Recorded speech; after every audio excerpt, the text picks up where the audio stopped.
we can get right into it. You ready? Yes, sir. Okay, bet. Yo, what's good, internet? My name is Makai Cadillo, and today we got a special guest. We got Thatcher in the building. What up, everyone? And we're back with another Mac Bang. Yes, sir.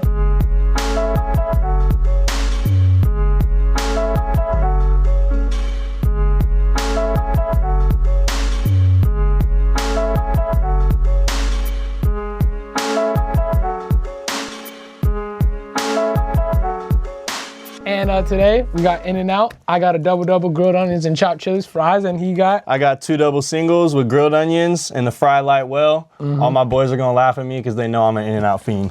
Damn, bro. I honestly, when he told me about his order, I was like, I've never heard of a double single before. Specific. And I think that might be a move. I'm not gonna lie. Too much cheese on the double. I think, bro. Okay, I see you. That's why I go double single. Shout out to Pops for that one. He put me on that. Yo, shout out to you. But we're gonna take a bite and then get right into it. Hell yeah, let's do it.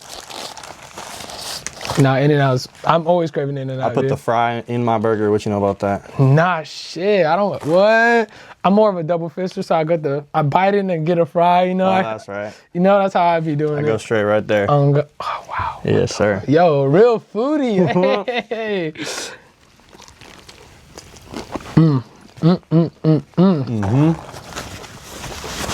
Bro, you can never go wrong with In-N-Out. Never. Okay.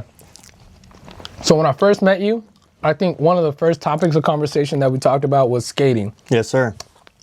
Let's take you back. How'd you get into skating? So I've kind of always had like a board around me, you know? Like when my pops grew up skating. He actually grew up in Temecula, so he was skating TV and shit when he was like in like 1993 and stuff. Damn, crazy. That's back in the day. Way back. So like all the spots I used to skate in like middle school and shit, kind of inspired by him. Like he was showing me a lot of the spots. But so yeah, I kind of always had like a board around me. But when I really got into like doing tricks and shit, I was like 11 years old, and my brother put me onto that hardcore. Yeah. And so I was skating every day. And my pops actually built us for Christmas. He built us like a ramp in our backyard. Have you ever seen my ramp that I had in my backyard? No, I don't think so. Have you posted it? Yeah, but not on my new Instagram. Okay. Yeah, so I had an old Instagram that got hacked. So I got a new gram now. We'll talk about that. But yeah, so I got a new gram now. But in 2014 Christmas, he built it for me and my brother.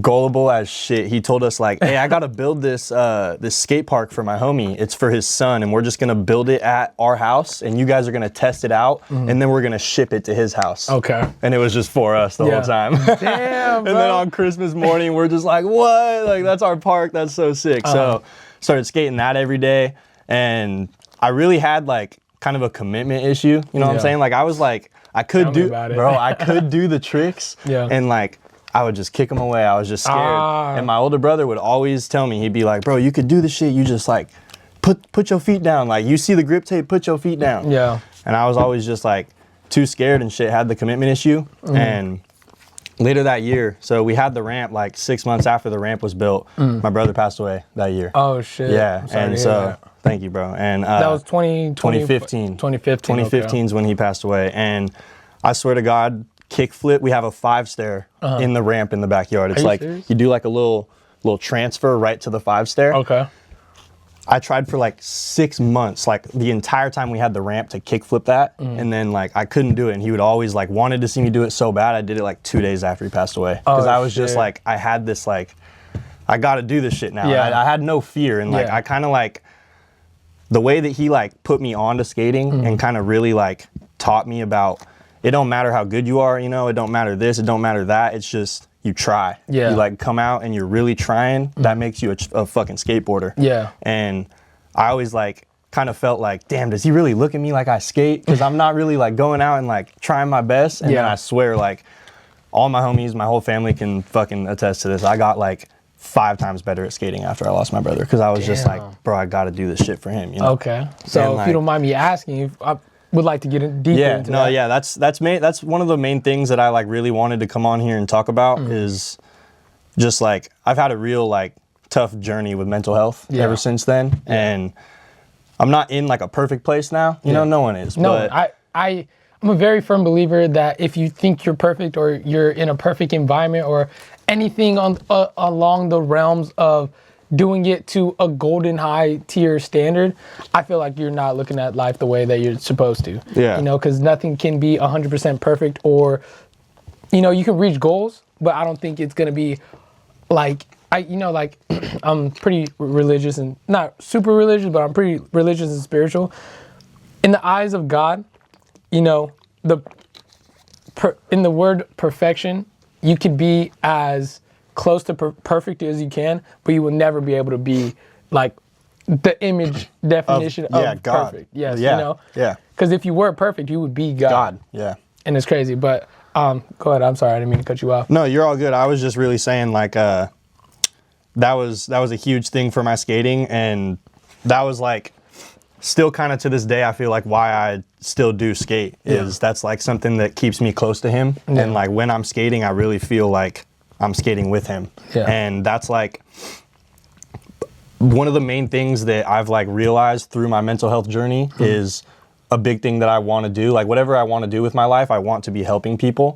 And I feel like through skating, a lot of times, like I'm sure you had, because I know you skate and shit, I'm sure you had like, when you first start skating, you have those moments where you're like, damn, do I even want to go in the park? Like these people are going to make fun of me. Like these fools are so much better than me. And I love being that like dude at the park that's like ripping and like not to be tooting my own horn and shit, you know, but like that can actually skate and shit and is also going up to these little kids and being like, hey bro, you got it, when all they're doing is just trying to learn an ollie, you know, because that's all you need sometimes is like, you need that person that you're looking up to, like, damn, I wanna be skating like him, and then he comes up to you or she comes up to you and they're like, yo, good shit, like keep it going. Then you're like, all right, hell yeah. And that's like help encourage the youth. That's something that my brother really instilled in me, like, because I remember he was giving it to me in the form of tough love, but that's just because he was my big brother, you know, like pushing me, being like, man, you're a little bitch, like do that shit. But then like to my friends and shit, he'd be like, oh, like all encouraging. And I remember like thinking to myself, like, damn, like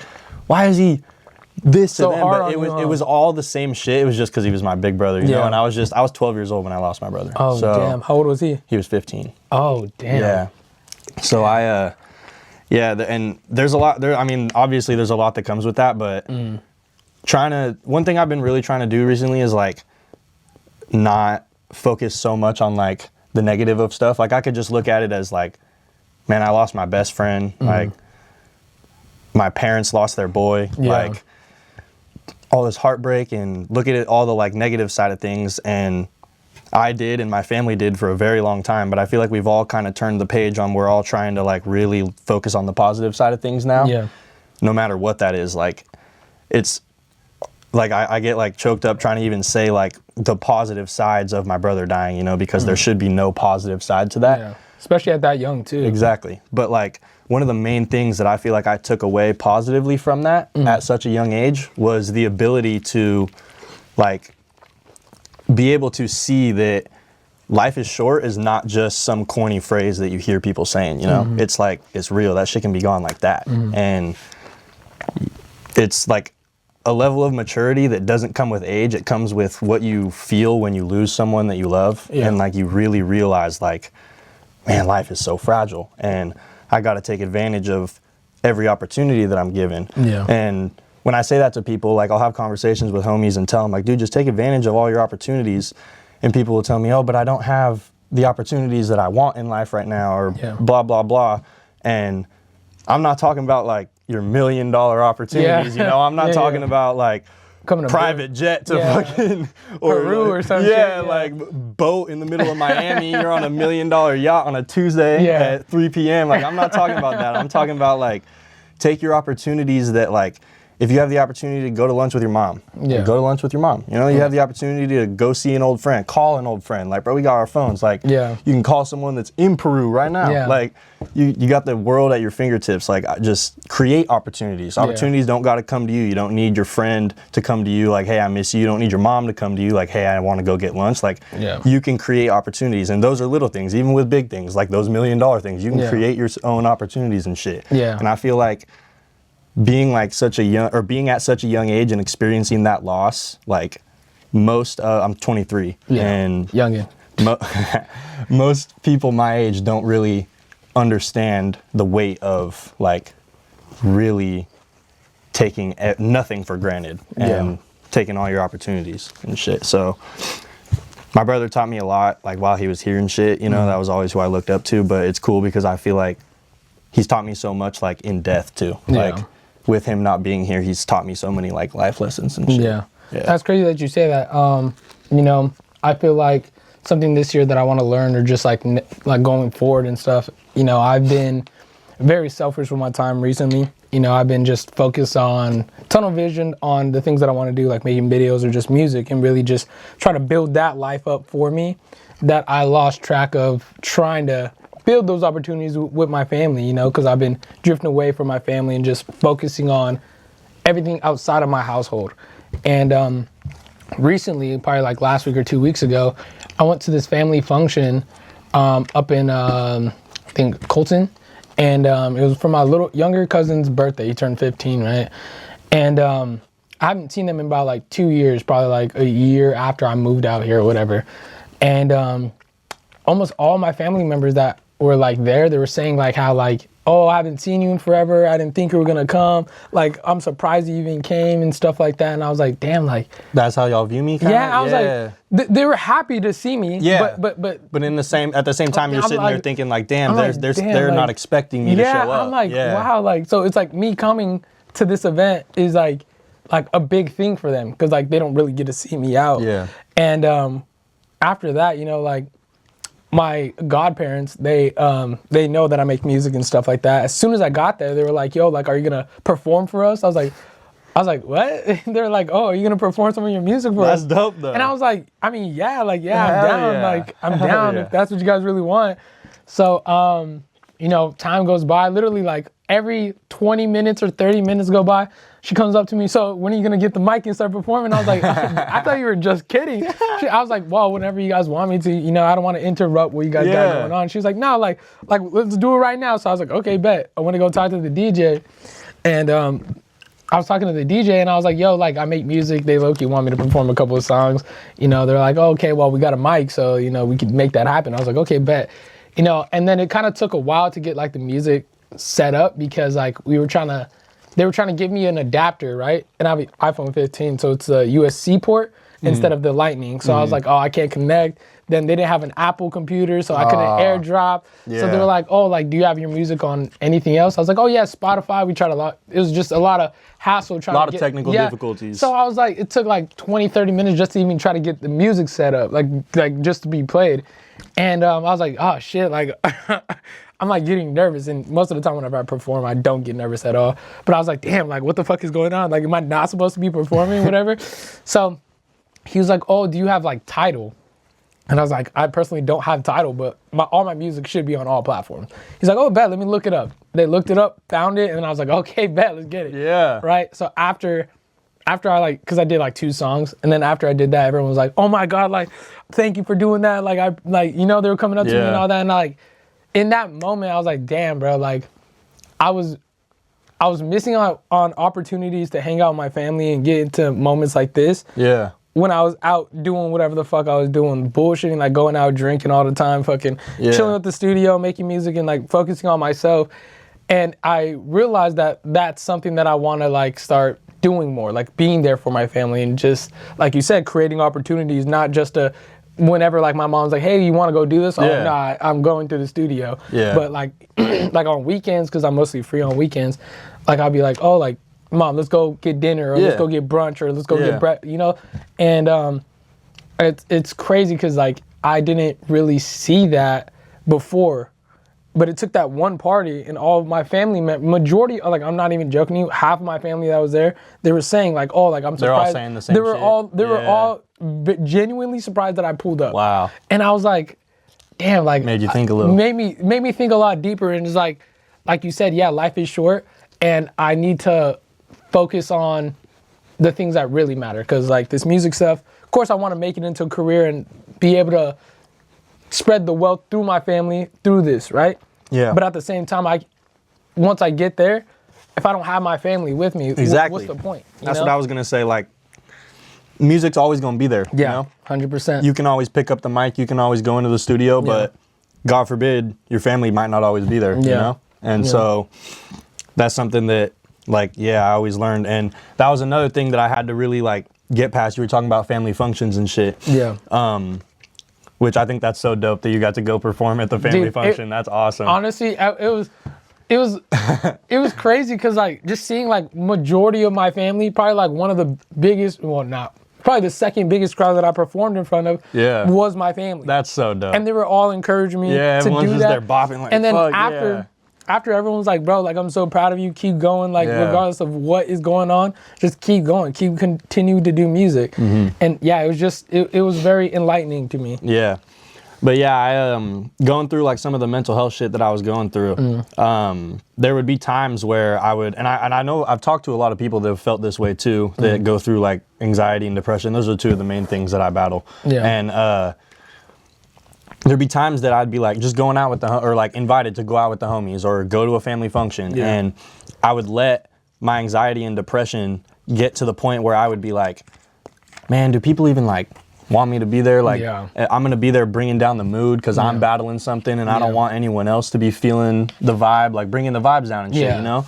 And if you have good people around you, which I do, that's not how it is. Everyone just wants you to be there because they love you, you know, and they love the person that you are. And I had to like constantly remind myself, no one's sitting there like, oh man, why is Thatcher here? Yeah, and it's like, yeah, like if they are, then I need to get them. I need to get them away from me. They like, shouldn't be around. They shouldn't be around. Like I have good enough energy around me to where if I'm going through something and someone around me notices, they aren't going to be bothered by it. They'll want to lift me up. You know. So I had to get to a point where I like realized the people around me love me enough to where I'm not going to bring their mood down. They want me there anyways, and I know that's something that like a lot of people battle with too, because they feel like the social anxiety of it, of, oh, well, what's this person thinking and what's this person thinking, or am I making this person, I don't want to bother anyone, I don't want to be a burden, blah, blah, blah. But when you overcome that and like I start going to those things most of the and I work myself up like so bad, like I'm like, damn,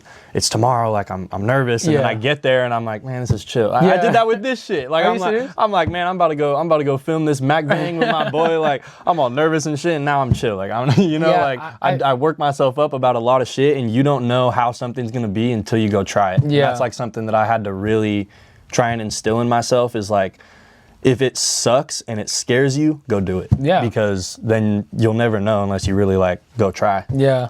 That's one thing about fear, man. It holds us back from really accomplishing a lot of things that we want to do. You know, most people set goals for themselves. Most people set goals for themselves, but are too scared to even try to get to that goal because of their fear. And I think a lot of things that we do is just allow fear to take a hold of us and just not make us function as regular people or just people that we want to continue doing, you know? And one thing that I do want to ask you is what kind of things are you doing to make sure that you're healing properly? So that's a good question, because I feel like healing, like especially with the grief process, like grief is a really, really complex like thing to heal from. And it took me a really long time to realize. So this year in May, it'll have been 11 years since I lost my brother. So last year, the 10-year mark, like if you told me when I was 12, we'd be at the 10-year mark, you know, I would be like, I couldn't even like imagine it. Yeah. And so, damn, that's crazy. Yeah, it's crazy. That's insane. Yeah. So, one of the things that I like didn't really realize until probably sometime last year was I never really grieved my brother properly. When we lost my brother, I was 12 years old. So obviously there's a lot that comes with the death, like in general, that you don't understand when you're 12. Like I understand, okay, he was here every day, I was playing with him every day, and now he's not here. But I was never thinking long term. I was never thinking, well, he was going to be my best man at my wedding. Like I was going to be his best man at his wedding. I was never thinking like I could be an uncle right now. Where's my kid's uncle? Like I was never thinking long term like that. I was just thinking straight. You have a kid? No. I was like, what? I was like, what? I'm talking future kid. I'm like, what? I'm talking future kid. I'm like, yo, where was it? I'm like, yo, where have I been? No, sir. Sorry, continue. No kids. Yeah. But but there was just never the future aspect of it at first. It was always he was here and now he's not here. And there was like a lot of the things that people don't realize is dealing with a death, like especially of a sibling, is a lot like more of dealing with like watching how your family has to deal with it, you know? Like I, at the same time as losing my brother, I was watching my parents grieve losing their son. And I love my pops to death, and he's made an unreal turnaround, and he's an amazing man. He always has been, but he was very, very, very suicidal at first. And I carried that burden for a long time. And so I realized last year that I never really fully grieved my brother, because for the longest time I was, oh no, I'm going to lose my dad too, you know? And I wasn't really able to focus on how bad it hurt that I had lost my brother, because I was too afraid that I was going to lose my dad as well. And I thought that there was something that I could do to stop that. But yeah, so at the point when I realized that, I'd been in and out of therapy since I was little, but I never really clicked with like a therapist. Like when my parents put me in therapy when I was 12 years old, my mom put me in therapy when I was 12 years old. I'll never forget my therapist. Her name was Sue, and she literally would just like, we would talk about my feelings or we had an hour session. We'd talk about like how I felt about my brother and stuff for maybe like 5-10 minutes, and then we would just play board games. Like she was kind of just like there to get my mind off of it, you know? Like it wasn't really like a therapy talk about it type thing. It was just kind of like get my mind off of it. But throughout the years, like I remember having a guy therapist that I liked senior year. I only went to him a couple times, and then I was just like, man, I'm not really getting anything out of this. But it was just because I wasn't applying myself into it. Like I was just going in there like, these people can't help me. They just want my money, and it was my fucking parents' money. Like what am I? Well, I'm over here like, they just want my fucking money, and it's my hard-earned bread. Yeah, it's my mom's money. Like, yeah. So there was a lot of that, but I actually gave intensive therapy a try. Like it was every single day, 5 days a week for 3.5 hours a day. And it was group based. So I had 1 hour session where I was alone with the therapist, but then the rest of the time was a group. And that was one of the first things that I was like, I'm scared of this and I don't want to do it, but I'm going to fucking do it and see how it goes. And I ended up loving it. And like, when I had to leave the place, I ended up being like sad. Like it was cool. And it was like that was one of my big like aha moments where I was like, man, I have to just try shit. Yeah. Because I'll never know if I don't go try shit. Yeah. How long ago was that? That was February of last year, so almost a year ago. Oh, okay. Yeah, so I learned a lot of stuff there about, like what you're saying, just taking care of the healing process and making sure that a lot of it is inner child work, especially with what I went through and feeling the way that I felt when I was 12 years old in not only losing my brother, but also feeling like I was going to lose my dad. Yeah. And a lot that came with that was also like, I kind of had this feeling of, I was too young to understand that he would have reacted the same way if it was me that passed away. Yeah. You know? And so I kind of had this complex of, well, does my dad love my brother more than me? Because I'm still here.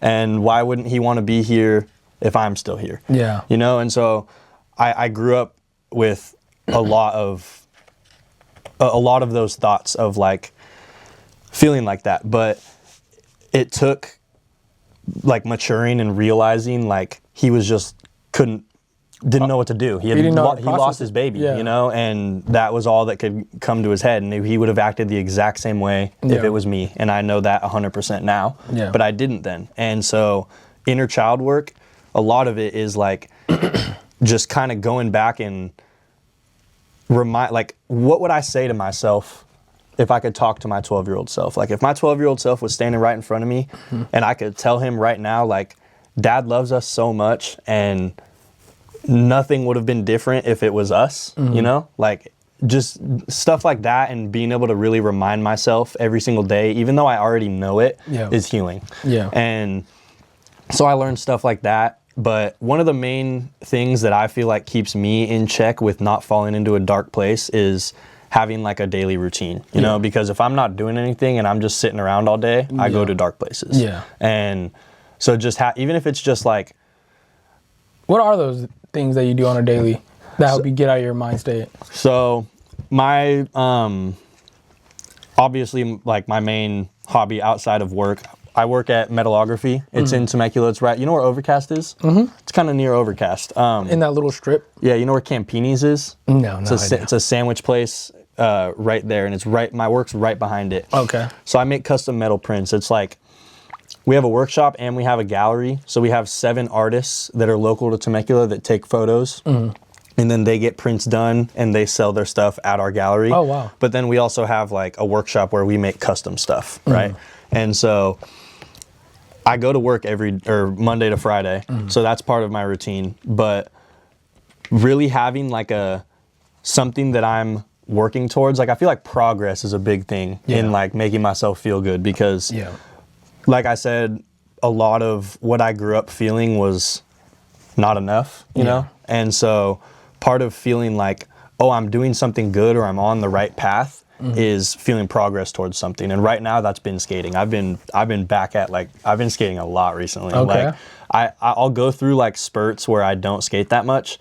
And then when I get back into it, I'm going heavy on it. And it's like I was saying earlier, it's cool because I get to like feel close to my brother, and at the same time I get to feel that progress of, okay, I'm like really feeling myself moving forward, and I'll go to bed like I feel like a little kid again. I'm going to bed like dreaming about skating and shit. Like I'm like thinking to myself like, oh, I could do this, and then I'll wake up like, damn, I'll try that, and blah blah blah.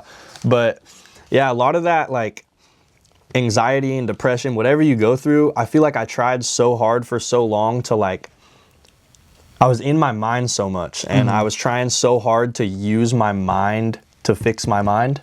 When you have to use your body to fix your mind, you know, like being active is one of the like huge like ways to fight like the way that you're feeling and your mental issues. And so having like a routine where no matter how you feel, you're getting up and you're doing A, B, and C.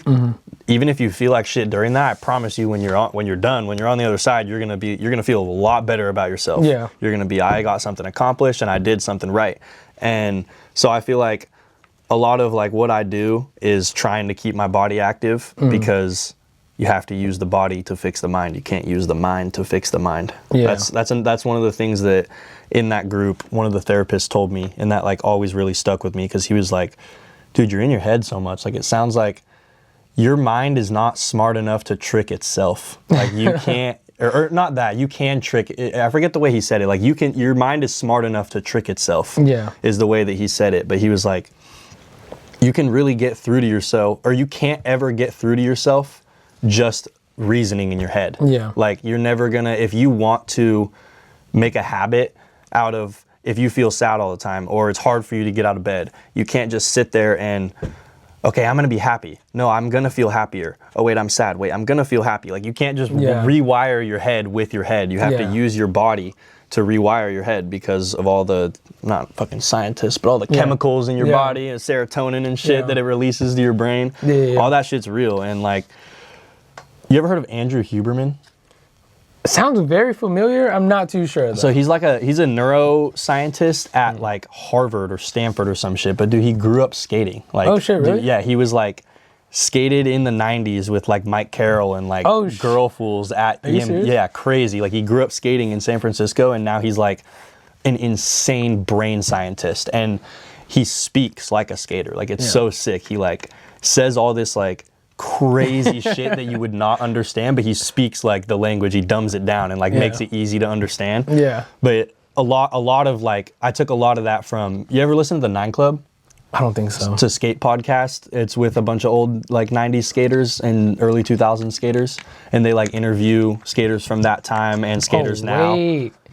I think Chris Roberts? I think I might. I think I might have. Yeah. I listen to them every fucking day at work, like seriously every single day. And so they had a podcast with Andrew Huberman, and it's like one of their best podcasts. Like he talks about, a lot of what he talks about is geared towards, because they're all like in their later years, like they're all kind of like 40s coming up on 50 and they still skate and they still damn. they're still like ripping. Yeah. And so he talks about just like the longevity of how like using your body right and being able to skate for as long as you want. Yeah. But part of that, what he talked about was mental health and having like the routine and everything. But the way that he talked about like using exercise to like get your mind trained is huge. So Damn. like I really I'm definitely gonna have to watch that. I'll send you the link to the one. Yeah, I'll send you the link to the one that he did with them because it's a good one. He has his own podcast where he like has like he was on Joe Rogan and shit. Are you serious? Yeah, he's like a big time dude. Damn. Like I couldn't believe I didn't know who he was when he first went on the 9 Club. Yeah. But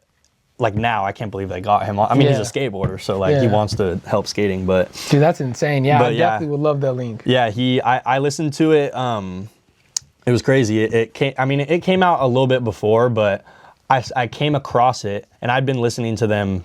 I just told you before off camera that I've been working at my job since like 2020. Yeah. But I've been listening to the 9 Club like seriously probably every day since I've been working there. Like when I work, I have earbuds in. I'm not listening to music. I'm listening to their shit. They have like 600 episodes, so I'm listening to that shit.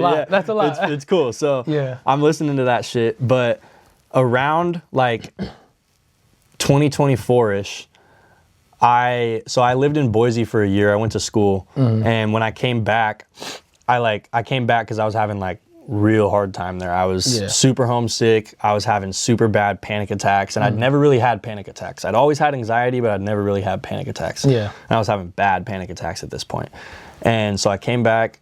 I went to a psychologist, which I'd never done. Yeah, and how was that experience? I got prescribed an antidepressant. Like it's just the most basic one. It was Prozac. Yeah. And so I was taking Prozac, but I also got prescribed Xanax because they were giving it to me for panic attacks. Like take the shit when you're gonna have a panic attack, right?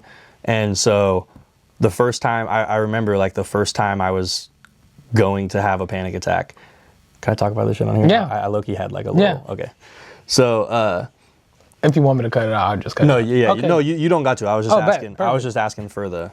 I don't really care. Yeah, okay. You can talk about anything you want. Word. So, yeah, I originally got prescribed them for anxiety, and I seriously like never forget the first time I had taken little tiny ones like for like when I got tattooed because I was like I got when I got this is for my brother and this took that's fire. Fucking. I don't even want to talk about it. It took way too long. Like, I was seriously sitting in the chair for 12 hours at a time. In one session? Yes.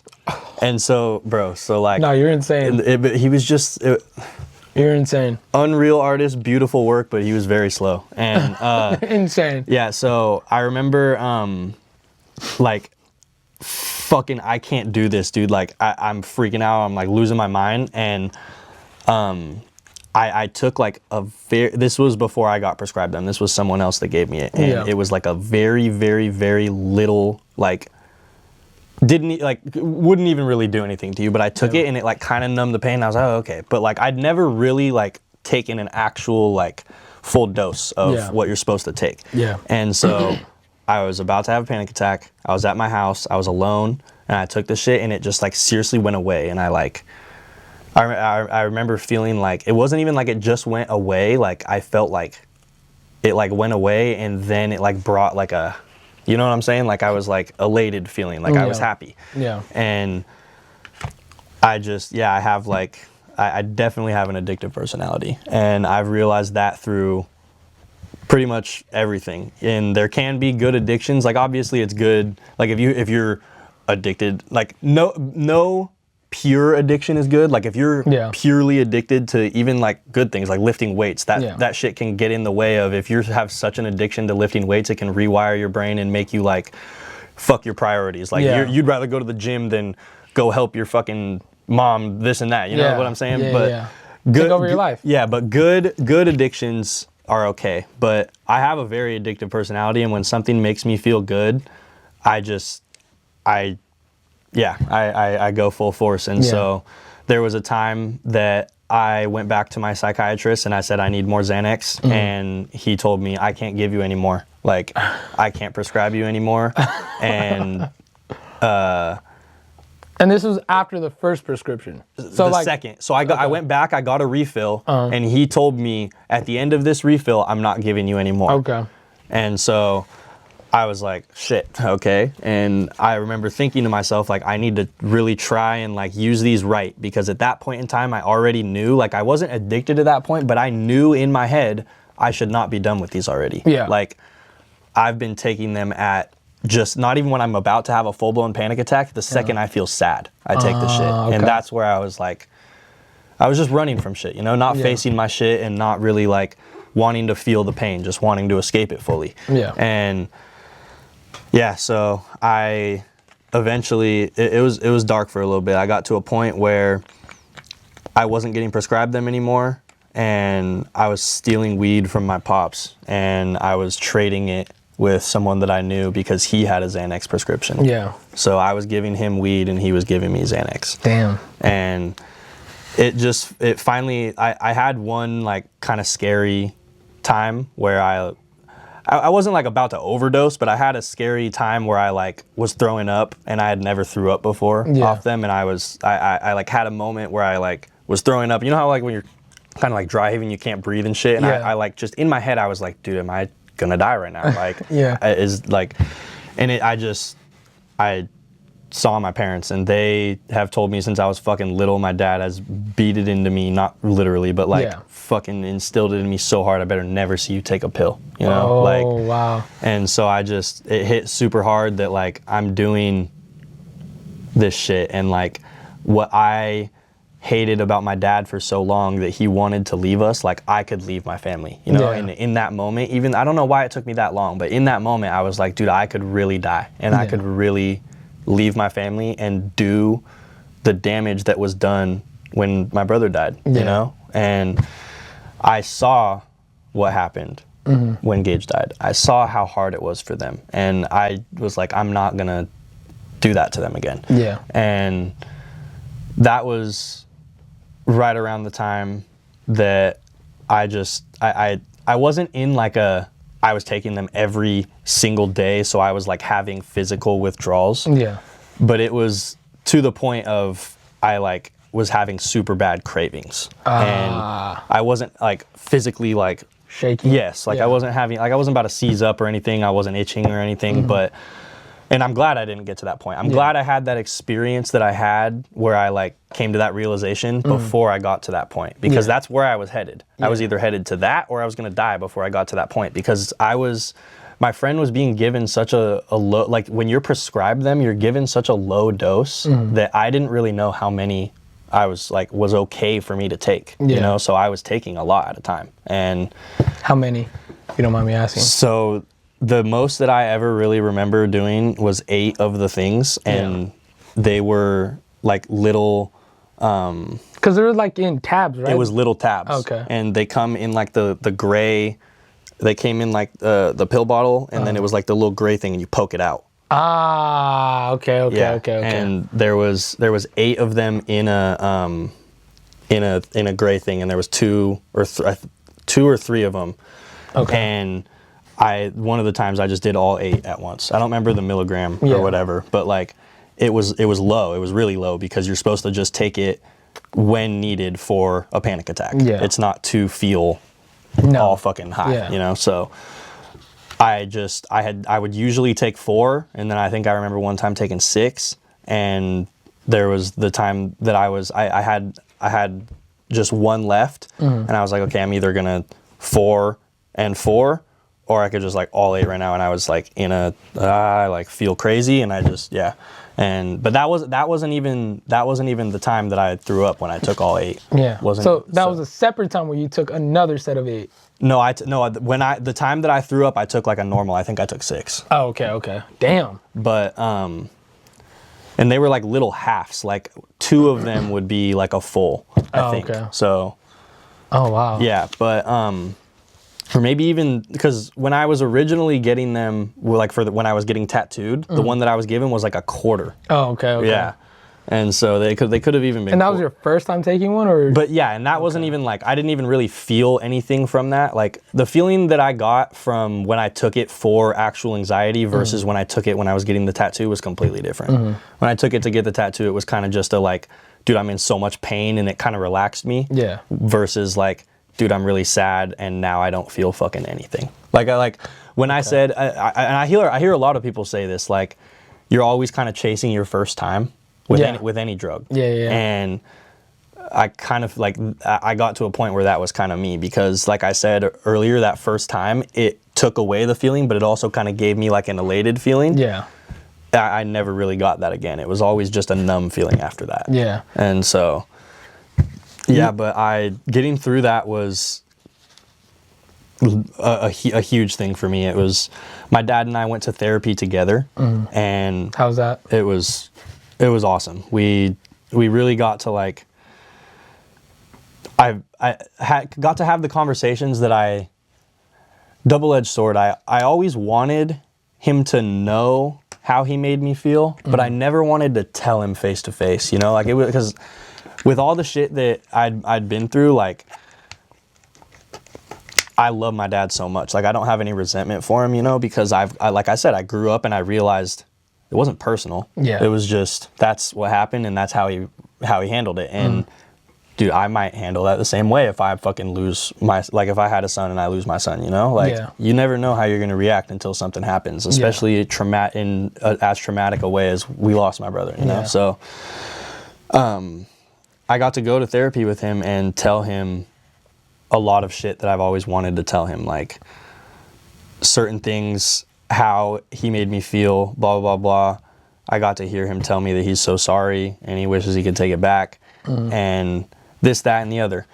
And I eventually went with him and my mom and told them that I was doing drugs because they didn't know. And I had, when I went with them, I had stopped a long time ago. Yeah. But I told them that, and that was really hard. I had to tell my dad I was stealing weed from him to get the stuff. And it was all really hard, but it was all really good. And it made me realize like I had kind of shied away from difficult conversations my whole life, and you need to have them. Like after we had those, I feel like I've never had like I've always had an amazing relationship with my dad, but I feel like I've never had a better understanding with my dad than I have right now. You know, like he understands the pain that he put me through, and I understand the pain that he went through and why I felt the way that I felt, you know, like it wasn't personal to me. It was because of what he was going through. And so we have this, like,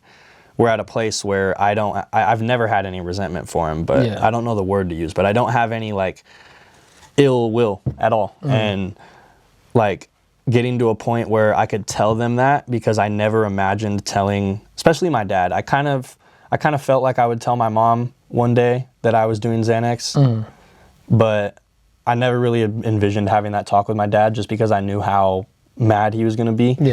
And just like the fact that he was able to like come at it from a like civil point of view and just have a conversation with me about it. Like he was pissed, but he didn't raise his voice. We had a conversation about it, and that's that. And I haven't fucking touched the drug since, you know? And so being able, this year, my brother passed away May 31st, 2015. And the last time that I ever took a Xanax was June 1st, 2024. So the day after the 31st. Because the 31st was... that was 9 years? That was the 9 year, and then the day after that was when I had like I threw up everywhere. And so that was the last time that I ever did that. So this year in June, it'll be 2 years. Wow. Yeah. Well, congratulations. Thank you. I feel like a lot of people are afraid to get too deep, but I encourage people to talk about whatever they want to talk about. And, you know, just let the conversation flow. It's all part of my journey, bro. I feel like people that are like, all the people that are like super afraid to be vulnerable and talk about whatever, like even with their close friends, like we're on camera right now, you know, like I ain't scared. I wear my heart on my sleeve. I'm a super open, vulnerable person, and anyone that knows me knows that. But like, there's people that like are afraid to just feel normal human emotions, you know, and in fear of like it making them weak and shit, even in front of their close friends. And why do you think that is? I don't know. And if I can get to like any way, shape, or form that I can like, with my like openness, kind of help someone else feel like, oh, I could be open like that. That's good for me. Yeah, that would be very accomplishing, I would say. And I don't know. Back to the question you asked. I feel like people are scared of it because a lot of people have like, even if they're afraid to admit it, I for a while, I would say, let me restart that. Good. For a while, I myself, like I would say, oh, I don't care what other people think. I this and that, but I always knew deep down that I did, you know? And so kind of getting to a point where you don't have that ego and you realize that everyone's going through something. And that's what I was talking about earlier with like that maturity level. Like once you lose someone, you kind of get that like grasp of, oh wow, life is hard. Whereas before it's all just sunshine and rainbows. Yeah, and like, literally. Some people, unicorns and shit. Yeah, some people deal with that in the form of a death. So a lot of people deal with that in the form of divorced parents. A lot of people deal with that in the form of just like an abusive household. And when you have those things that any child should not have to deal with, it hardens you and it makes you realize like, okay, life is not all unicorns and rainbows and shit. And it kind of gives you this perception of the world that you don't want other people to feel. You know, like you get to a point where you're like, man, like you kind of start to protect people from feeling the way you feel in a way. And I feel like that's good in certain circumstances, but a lot of people are afraid because they don't feel like the other person will understand.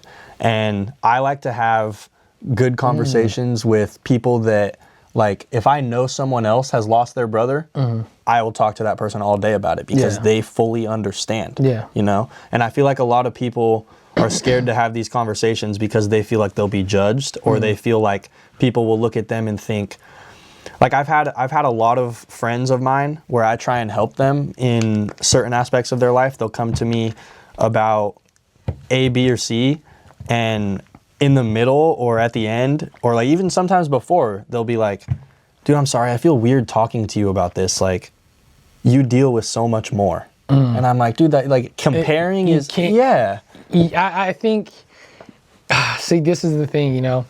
I've been through a lot of things in my life, you know, and like you were saying, how like it hardens you and all that. I've experienced nothing but chaoticness since I was born, pretty much. You know, I didn't grow up with a dad. You know, my mom was always in abusive relationships. I was bouncing from house to house. You know, I got put into in a foster home when I was like 8, and then got put back in another foster home when I was like 10, 11, and when you said like a lot of people won't understand because we all go through a lot of things differently and all that, I feel like some situations that I've been through, no one's gonna ever understand. Yeah. You know, and it's hard to really explain to people like that type of feeling or just, you know, like mindset. But I'm not one to just like I'm not one to hold back on trying to get people to understand. You know, like if you have questions, I'll let you ask me. I'm very open. I try to be as honest and transparent as I possibly can. You know, especially when it comes to trauma, because I know that trauma is something that I know very well. Yeah. All traumas are different. You can't quantify or you can't compare everything equally. Yeah. You know, because your trauma and my trauma can be completely different. Your feelings and my feelings are way different. But we both know the feeling of experiencing something and so we can connect on that level. You know? Yeah. And I think, like you said, like you trying to explain yourself or just explain to people that have that mindset of people don't get it is like, I feel like that's a negative way to look at just trauma in general. Because I want to talk about mental health, especially like when I'm out in public with people. One of my things is I hate small talk. I hate like, oh, like, how's your day? Oh, it was good. Yeah. You know, like shit like that. Like that's Tell cool. me what's really going on. Yeah, I'm like, bro. yo, that's cool to have, but in reality, I want to know like how you doing mentally, how you doing emotionally, like what's really like going on with you in your life. And a lot of people, like we were saying, a lot of people aren't comfortable or even open to have those type of conversations, especially like when we're out like at a bar or a club. I think like I'm trying to shift my lifestyle now to where like I'm not even in that environment majority of the time, because most of the time I'm usually outside, right? Yeah. And I don't want to do that no more because I feel like I don't gain any value. Yeah. So when I like to have deep conversations. That's why I started this podcast, right? Where I could sit down with people, have good food, and have great conversations. You know, a lot of people are, I think a lot of people are very interesting, and the way that they just think, hold themselves, or just how they feel. Because the way you think and the way you feel is completely different the way I think than the way I feel. Mm-hmm. And, you know, talking to you or just talking to other people can help me become a better person for myself, and not just for me, but for my family, for relationships that I get into, or just friendships, you know? Yeah. And I just love the idea of having really difficult conversations with people and getting a real response. Because a lot of people can give you a generic response like, oh yeah, like I'm doing good or I'm doing fine, you know, like yeah, work is same shit, bro. You know, same shit, different day. I'm like, okay, but what was different about this time? You know, what was different about today than yesterday? Yeah, you work the same job, you may be doing the same thing, maybe doing the same process, but what was something that was slightly different from today? And how do you want tomorrow to be to make yourself feel better than you feel right now? Yeah, and it's crazy, and you know, that's the way the mind works, and just a lot of people aren't taught from a young age where being vulnerable is okay. Yeah. You know, especially as young men in America. Definitely. It's not really looked upon or just really studied more than, you know, how we have to cater to women. You know, I'm not hating on women or anything like that. I love women, trust. But I feel like it's more socially acceptable to cater to women's needs and women's feelings than it is to men's. Definitely. You know, and it sucks. Because a lot of men go through a lot more stuff that we can't even talk about. Yeah, the silent battle. Yep. Yeah. And we lose, I don't know, know the statistic, but I'm pretty sure we lose a lot more men than we do women. Definitely. You know, because yes. Yeah, you know, and to mental health. Yeah, it just sucks because, you know, I try to check up on everybody that I know that is really going through those deep battles that they don't want to talk about to other people. Yeah. You know, and sometimes, of course, I'm going to get a response like, oh, like I'm doing good. But they got to meet you there. Yeah, you know, like I can't pull it out of someone. You can reach out all you want, but they got to be able to be vulnerable enough and trust you to be vulnerable and know that they can talk to you about that. And that's not something that you're going to go use against them or talk to someone else about or look down on them and think that they're weak. And if that goes back to what I was saying about how I was scared to go to family functions because of my mental health. If you're going to people with your problems and they're looking down on you like you're weak, you're around the wrong people. Yeah, 100%. You know, you got to surround 100%. yourself with people that are able to have those open, vulnerable conversations with you and let you fucking cry on their shoulder. You know, it's that old saying, like, I'd rather have you cry on my shoulder than attend your funeral. Yeah. Like, that's real. Yeah. That shit, like, it goes. So that's something that I've really, like I said, last year, I kind of really realized I didn't take grief seriously with my brother up until now. Yeah. Going through that, like, new journey of, like, really grieving and realizing all that shit now is making me realize, like, all the quotes when I was a kid that I thought were corny as hell are so damn true. Like, them shits are so true. Like, everything is, like, especially just life is short. Like, I'd hear that so much. Like, I remember when I was just about to drive and shit, my parents were like, oh, like, don't get in cars with people that you don't know and blah, blah, blah. Like, make sure you always wear your seatbelt, blah, blah. Life is short. And I'd always just be like, man, everyone says that. But life is fucking short, dude. Dude, I remember one time, my first car accident, actually. And, you know, what I'm about to say right now, I don't condone. I think everyone should stop doing this. But I was drinking, right? Very, a lot, right? Blacked out. Next thing you know, I wake up and I'm like in my car. And like, I'm like, what the fuck? Like, I'm like, what the fuck? Looking at my front windshield, my fucking hood's like bent the fuck up. Oh, man. And I'm like, whoa. I'm like, wait, what the fuck just happened? I'm like, oh shit, let me get out. right? So I'm like trying to get out my door, and it's jammed. It's jammed, and I'm like, fuck. I'm like, Jesus Christ, and I didn't have my seatbelt on either. So like that was a moment for me where I was like, life is short. Yeah. You know, that was like, boom, like that quote clicked. You get banged up pretty good? More mentally and emotionally than I did physically. Not really any major injuries or anything? Not like that night. Well, bro, I'm not even joking. Like I was. You didn't feel fucking anything. Were you 21 yet? I was 23. Oh, okay. I'm 25 now, so that happened 2 years ago. I literally, I think when it happened, my main concern was like, oh shit, is the person that I hit okay? Right? Because I rear-ended somebody. Oh. So I was like, thought maybe you hit like a tree or something. No, I rear-ended somebody. So I was like, oh shit. And this is like on a busy street, bro. This is right on Pechanga Parkway. Oh, so fuck. I was Were you leaving from Pechanga? No, I was leaving from the homie's crib. Oh. The homie's crib, and it was like literally like 2 minutes down the fucking street. And not funny, but so like I get out and I'm like, oh shit, like is the person okay? So I go up to the person, but the person's already out of the car. And he was like, yo, like, are you good? And I was like, yeah, I'm good. I was like, are you good? He's like, yeah. You like, don't worry about me. Your car's fucked. Like, are you good, bro? And I was like, I'm faded, bro. Like I literally was, because the last thing I remember being at the homie crib, then boom, literally it felt like a second. That's so passed by, bro. And I was sober. Like I damn near got sober right after that, but I was still faded. Dead. But that was a BAC wasn't sober. Yeah.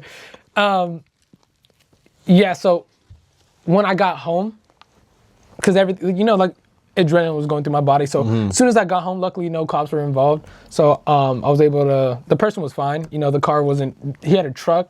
So the only thing that was really banged up was not really much. Like his trailer hitch and shit? His fender, his back fender, right? It was like slightly down a little bit. But his dad had an auto body. So he's like, bro, don't even worry about that. Like your car's fucked. You're cooked, bro. And I was like, damn. And shout out, bro. Yeah. And he's the one that didn't want to call the cops. He's like, bro, like, let's not do that. I was like, damn. Thank God. I'm like, yo, bless you.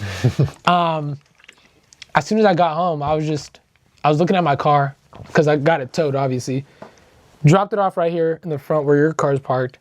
And I'm looking at it. I'm like, bro, like, I could have died. Yeah.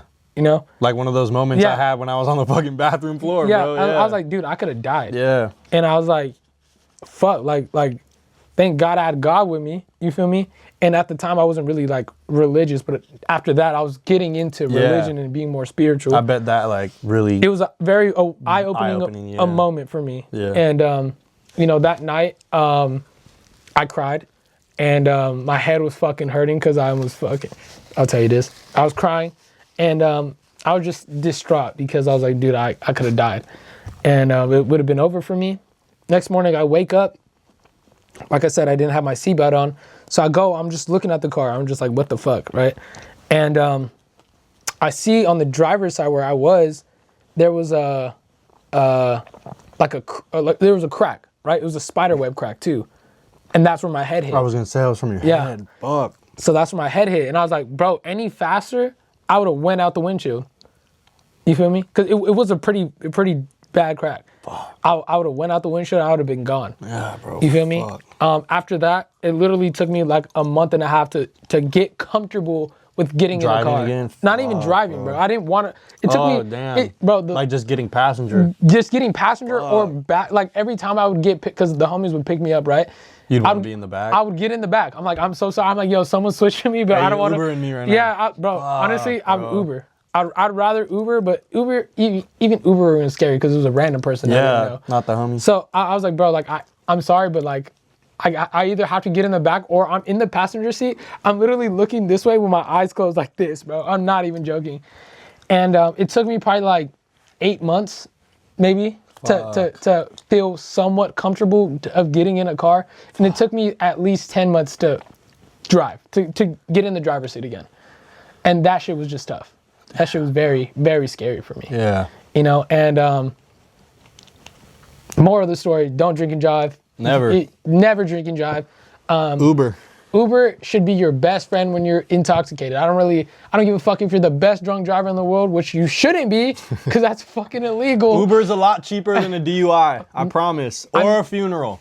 I promise. Hey, I don't even know how to respond to that, but I'm pretty sure you can spend the $22 to get to the bar to your place. You feel me? And here's one napkins right here if you want. Appreciate you. Yeah. It was just very scary for me, bro. It was insane. Yeah. So that's when I started taking like being more intentional with what I do seriously. Yeah.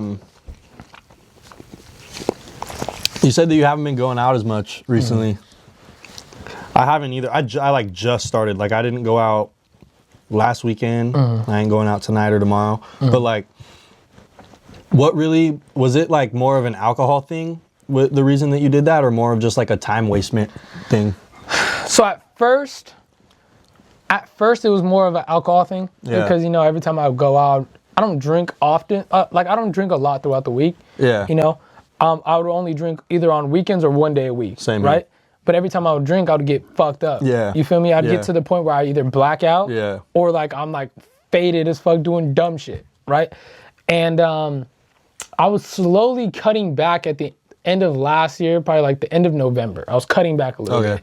But I would still go kick it with the homie because one of the homies has a studio right there in Old Town. Okay. And I would go over there and get faded. Yeah. Right. And fucking New Year's happened. Right. I was with my girl. And, she doesn't really drink that often, but this was the one time she was like, we're going to Uber, we're not drive, because she likes to drive, right? So if she would drink, it would be like one drink and that would be it. Yeah, and then she's driving you. She's driving, And this is the one time she like was able to let loose and be comfortable. Got a little faded. Yeah, and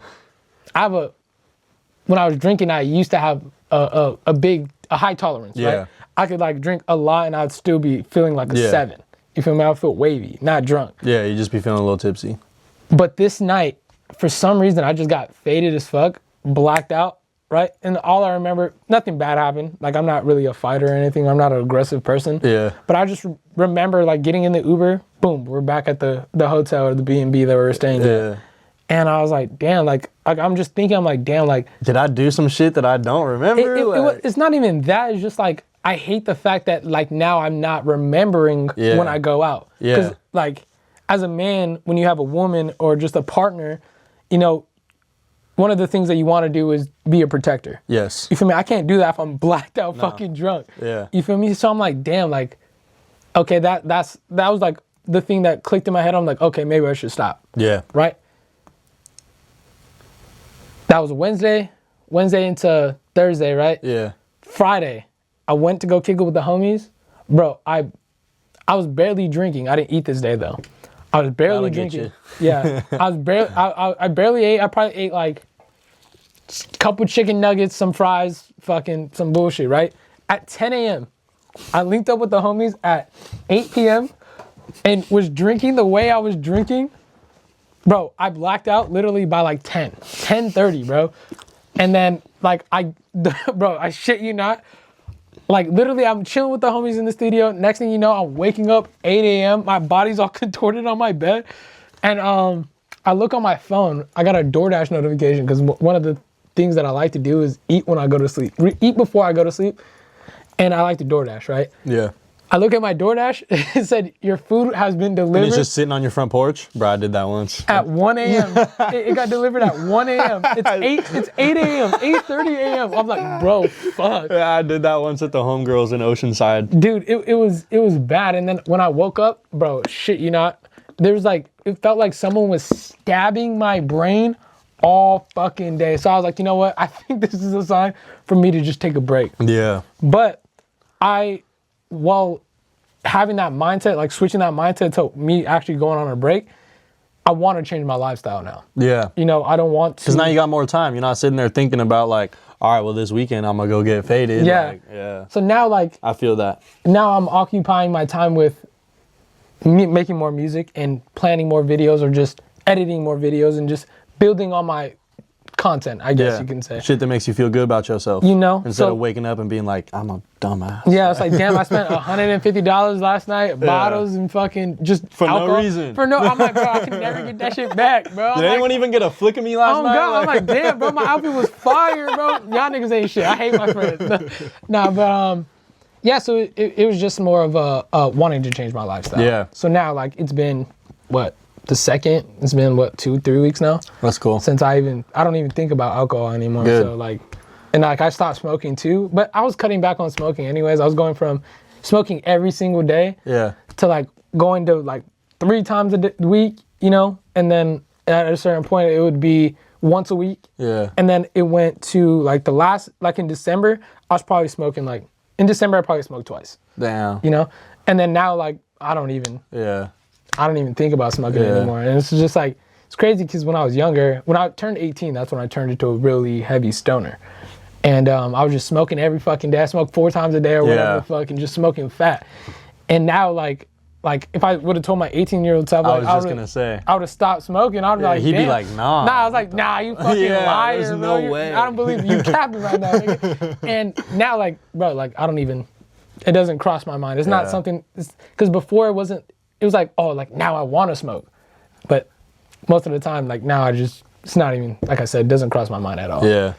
Now when you smoke, you get faded, huh? I don't know. It's the last time I smoked was probably December. When I would take, like, I'm definitely a stoner, but when I would take, like, there were definitely times where I was, but I feel I feel like that's kind of my vice. Like I was saying, I have, like, it's definitely not good how much I smoke, and I have, like, a very addictive personality, like I was saying, but I feel like it's a lot better for me to have that than alcohol or Xanax or like the shit anything else that I've fucking, you know. But there has been times where I've, like, really cut down on it, and the times that I cut down on it, my tolerance goes way low. Yeah. And I feel like I'm 16 years old smoking again. I'm, like, sitting in my room like, what the fuck? Nah, yeah, this is actually because last year I took a tolerance break for about, like, 2-3 months. Okay. But I hit a pen a couple of times throughout those 3 months. But now it's like, I want to, because when I was explaining this to my mom, like, I was telling her, like, oh, like, I'm trying to, like, not drink as much. Yeah. And I'm not thinking of it as, like, oh, this is day 125 that I haven't gone without it. Yeah. I'm thinking of it more of, like, how long can I go without doing it so much? Yeah. You know, so if I go, like, this whole year and do it 10 times, 365 divided by 10, that's... It's not like you want to be dead sober. You just want to, like even if it's just a mindset thing, like you said, like, you haven't been craving weed as much. Like, if it's like your mind is so used to, all right, it's Friday, I'm fucking getting drunk tonight. Dude, if you're not thinking that, like, that's good. Yeah. Because then it's like you have control. You know what I'm saying? We can keep going for a little bit. But yeah, I kind of around the same time started to realize, like, all right, I'm not going to go out as much. Yeah. And so, I feel like it wasn't really like an alcohol problem, because I do definitely, like, drink a lot when I go out. But like you were saying, I don't drink throughout the week. Like, I got homies that are drinking every day and shit. Like, so I definitely have, like, homies of mine and people that I know, like, even, like, friends of my parents and shit. Like, just people that are around me that I know that, like, let me take that out. I don't want to call out nobody. I'm like, that's staying in. Hey, I am not calling anybody out. If you offended, check yourself. Hey, yo, if you felt some type of way, come on, man. Nah, but there's definitely people that I see around me that, like, I'm like, damn, they be drinking too much. And I never felt like that was me. You know, I was never at a point where I was like, all right, man, like, I never drink by myself even. You know, like, it's more of That's like, a problem. I'm going out, and you know how bad it sucks to be, like, the only sober one around all your friends that are hammered, and you're like, damn, all y'all are annoying as fuck. It's like, insane. You realize, bro, like, and you start thinking, like, damn, am I acting like that when I'm hammered? Dude, like, it's like, damn, I talk hella loud. I'm annoying your shit. I'm like, damn, I'm this fucking insufferable. It's crazy. I'm like, oh fuck, I'm cooked. So at that point, I'm just like, all right, I'm a drink. Like, if I'm going out with my friends and everyone else is drunk, I'm a drink. So I never felt like I had, like, okay, I need to stop drinking. It was more of a, okay, why am I going out? Yeah. You know, I kind of, like, started thinking to myself, and a couple years back, I went through, like, a breakup. It wasn't a bad, like, messy breakup, but it was like I was in love with this girl. Yeah. And, like, it kind of put me in a place where I was coping with that by like just being a fucking man whore. You know what I'm saying? Like, I was going out like, sorry, mama, but I was going out being like, okay, well, if I this, and this, then I won't think about her no more. Yeah. And don't do that. That is wrong. That is not the way to do it. Not the way to heal. So I kind of like finally got to a point where I'm like sitting here thinking like, bro, why am I even going out anymore? Yeah. And I really sat with myself and like, every time I'm going out, most of the time it's like women based. Like I'm getting drunk, but I'm getting drunk because I'm out with girls or I'm like, you know what I'm saying? And so like, I kind of sat back and I was like, is that shit healthy for me? Not at all. Like, is that shit bettering me? Not at all. It's actually destructive and worse for me. Yeah. You lose money. Yeah. Lose time. Yeah. And energy. Yeah. So I finally feels like, good though. I can't argue with that.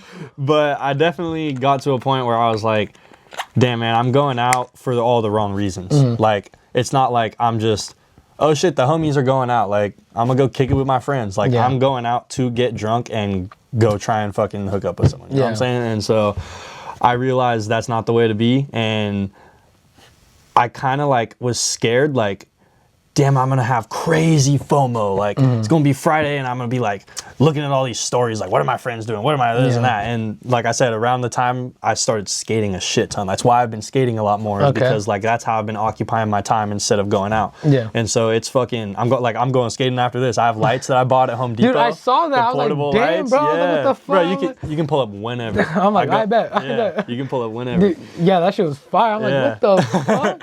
You guys a whole skate crew. What the hell? Someone got a broom and shit? What the fuck? So yeah, I like literally Friday night, I'm going out after this, fucking go skate and shit. And I like, it's to the point where my parents are starting to not even like, where are you going? They know I'm going to skate. Yeah, that's fine. So yeah, if you can find like healthier ways to occupy your time, it's not as bad as you think. Yeah. You know, like I was saying earlier, I got to just try stuff instead of working myself up about it so much. And like, the fear of regret is so much worse than the fear of failure. You know what I'm saying? Yeah. Like, and so I'm sitting there like, oh, well, what if I fucking go all in and like, because one thing I was scared to do was tell my friends, hey, I'm not going out for a little bit. Yeah. And I was like, we were talking about earlier, I kind of felt like a little bit of people were going to look at me like, why? Like, what the fuck are you talking about? This and that. But then I fucking loser type shit. Exactly. But I fucking sack up and be like, no, fuck y'all. Like, I'm doing some shit for me. I'm not going out right now.